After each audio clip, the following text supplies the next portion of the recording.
एका महत्त्वाची बातमी आपण बघतोय। अजित पवारांकडून वाघोली अपघात स्थळाची पाहणी करण्यात आलेली आहे।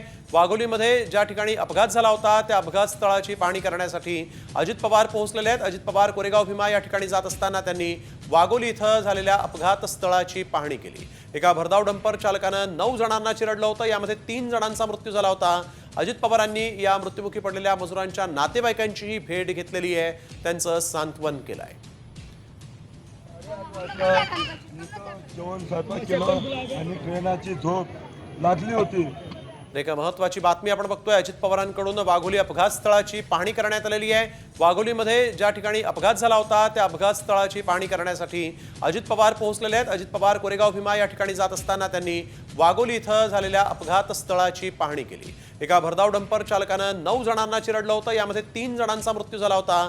अजित पवारांनी या मृत्युमुखी पडलेल्या मजुरांच्या नातेवाईकांचीही भेट घेतलेली आहे, त्यांचं सांत्वन केलं आहे। जेवण स्वयंपाक केलं आणि ट्रेनाची झोप लागली होती।